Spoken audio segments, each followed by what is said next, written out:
In this video, I'm going to be explaining you the important terms that you need to remember before attempting any light ray diagrams. And I'm starting right now. Hey, this is Advaith. Welcome to another video. If this is your first time here and you want to learn how you can build your memory, brain, or clear academic concepts, start now by subscribing to the channel and clicking the bell so that you don't miss anything. So I'm going to be explaining this on the big whiteboard which we have here. So let's jump over there. So the major points or the terms that I'm going to cover today are pole, center of curvature, radius of curvature, aperture, focus and focal length, and principal axis. And they sound like, oh my god, but these are pretty simple, and I'm going to make it simple for you. And we're going to label all these parts in terms of all these spherical mirrors that are there, concave and convex, obviously. So we will understand center of curvature first in a moment. Let's start with the center of curvature. So before I begin with center of curvature, let me ask you one thing. How are spherical mirrors formed? Spherical mirrors are formed by actually cutting a part of the sphere. This sphere is made of glass, and this portion, when we take it out, it looks like this. Okay. So what they do right now is they put silver coating or aluminum coating or whatever coating in one side. Now let me make a schematic representation of this curve only. Okay, not doing anything else. Now if we put the silver lining over here in the outside surface, then this forms a concave mirror, and the reflecting surface is inside, curved inwards. Okay, so now for a convex mirror, when the silver lining is inside the mirror, then the mirror is like bulging out, and this bulging out mirror is nothing but convex. This was concave, this was convex. Okay, so now what happens? We know right now that this mirror was obtained from a sphere. So if we complete this, we get somewhat like a sphere. If we complete this also, we get a sphere. Just look at the sphere. This sphere is nothing but this one. I'm just drawing it here so that you can understand it. Now this sphere has to have a center. I mean, it's a geometrical shape, so obviously it will have a center. Let's suppose this is the center of the whole sphere. So, but the sphere is not the part of a mirror right now. True. So we can't call this center as center of sphere. We can't do that because the sphere is no longer a part of the mirror. But we have to give it some name. And since this is a curved mirror, we call this center as center of curvature. That's it. So the center of a sphere from which the mirror is obtained is known as center of curvature. That's what you can see from this diagram key.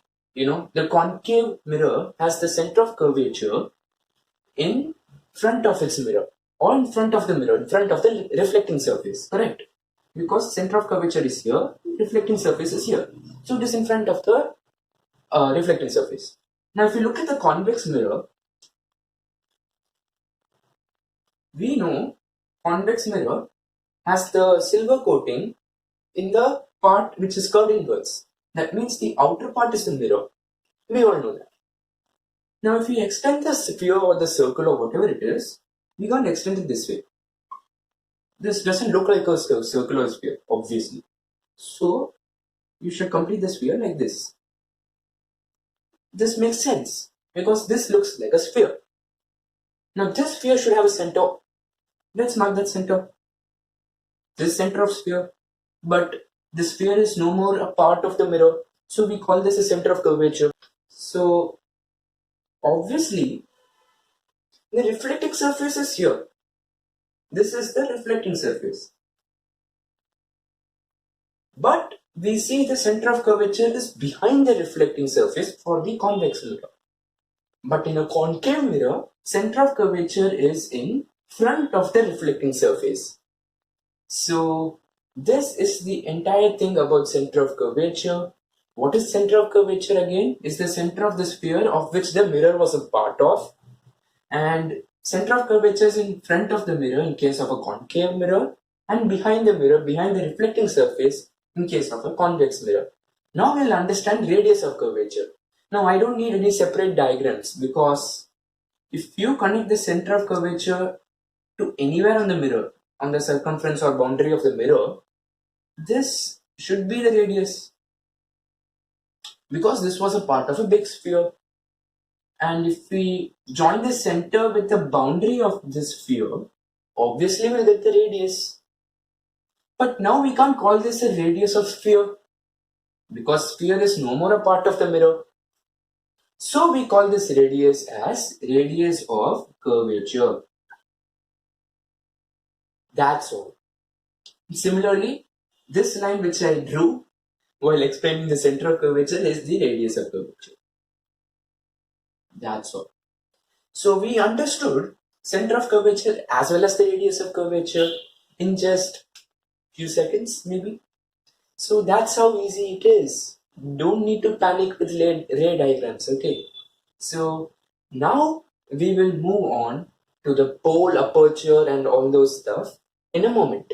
Now we will understand aperture, pole and principal axis, okay, on one go, because these are simple topics. So now we had the convex and concave mirror, we'll draw both of them, okay.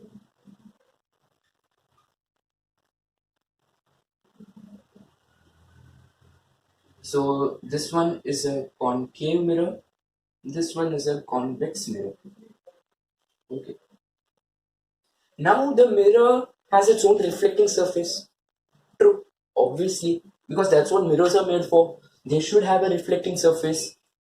So the total area of the reflecting surface of any mirror, whether it be concave or convex, the total reflecting surface, that is this whole part, is known as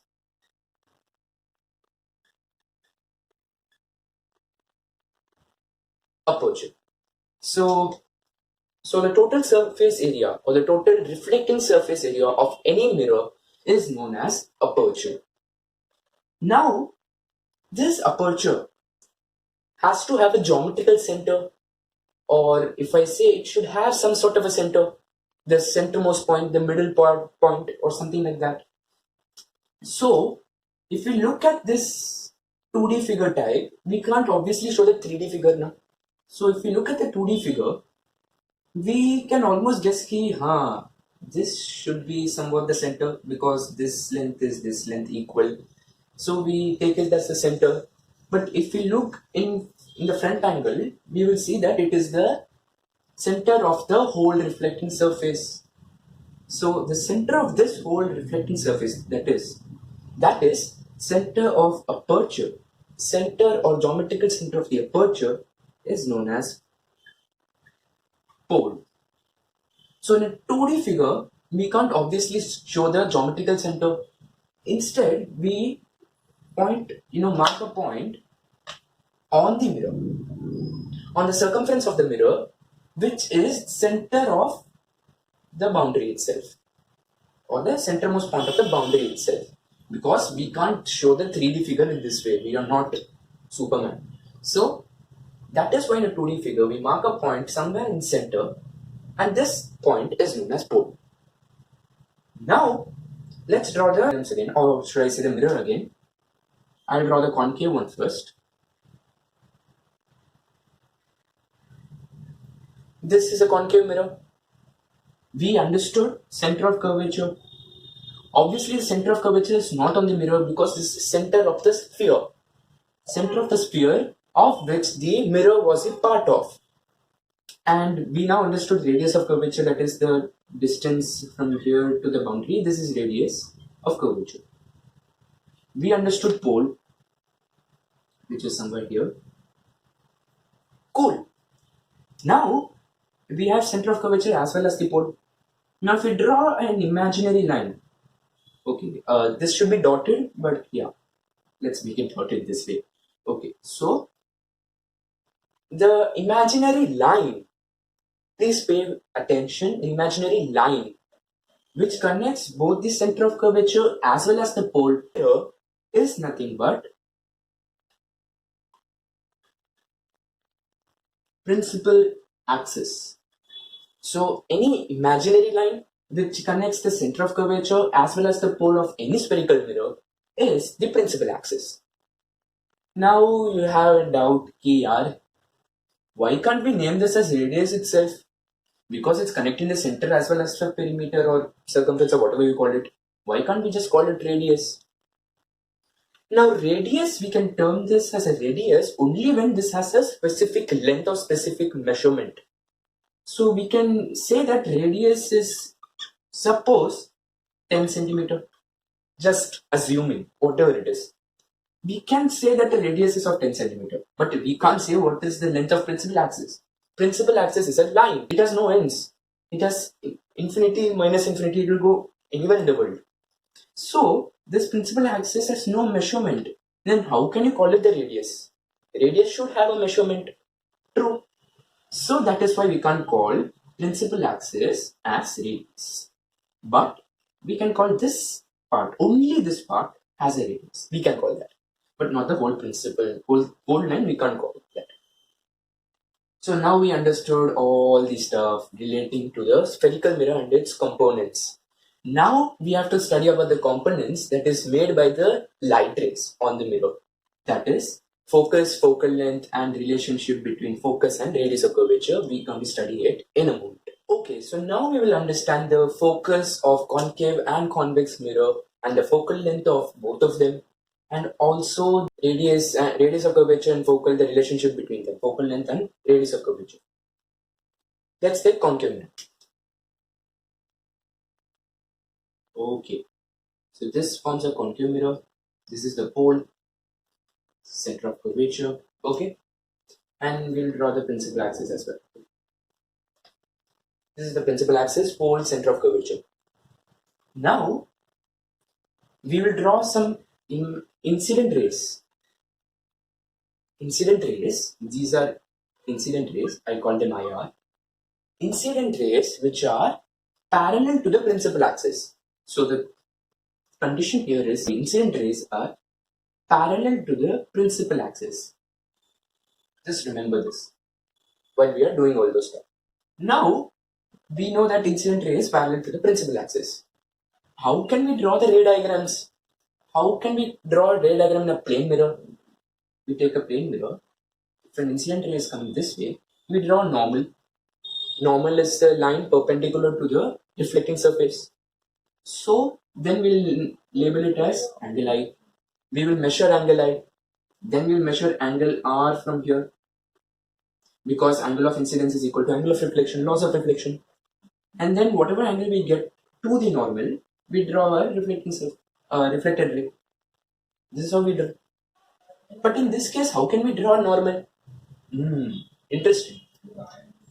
This was a part of a sphere. So let's imagine the 2D form of a sphere, which is a circle. This is how a sphere used to look like. We have to draw it as like a circle. We can't draw a sphere. So let's take any point and the center itself, center of curvature or center of sphere. This is some point, okay, any point. Now we have to draw a perpendicular line because normal is perpendicular to the point S.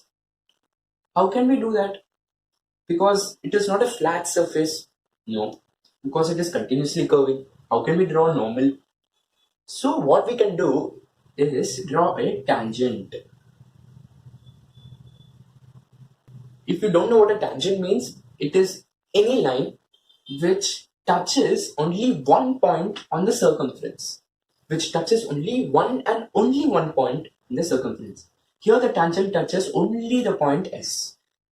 So we now know that the tangent is drawn. Now tangent is obviously a line. So can't we draw the normal of this line? We can. We can do that. We can draw perpendicular.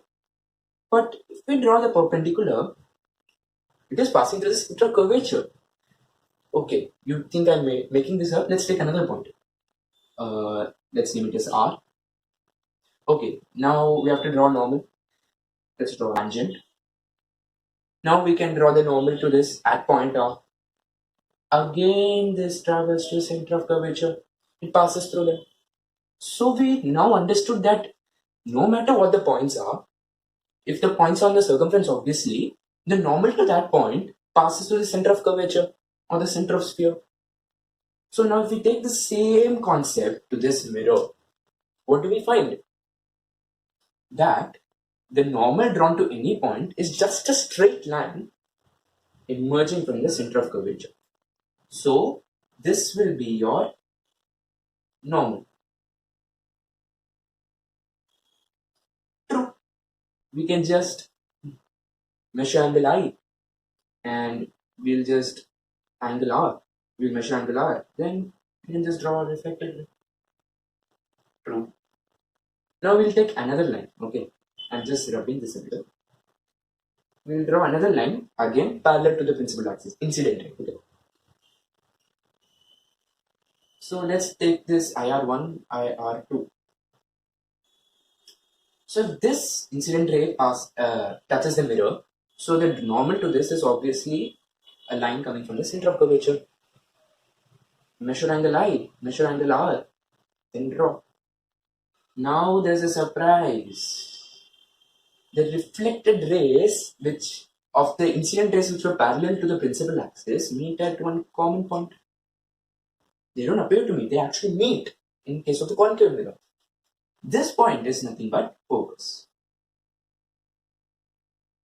So the point where the reflected rays are getting converged by a concave mirror, all the reflected rays, all the incident rays which were parallel to the principal axis, which gets reflected by a concave mirror or gets focused to one point, that point is known as focus. So all the reflected rays meet here at one point, focus. This was the focus of concave mirror. What is the focal length? Similar. It's similar to radius. Center to the circumference is the radius. Center to pole is also the radius.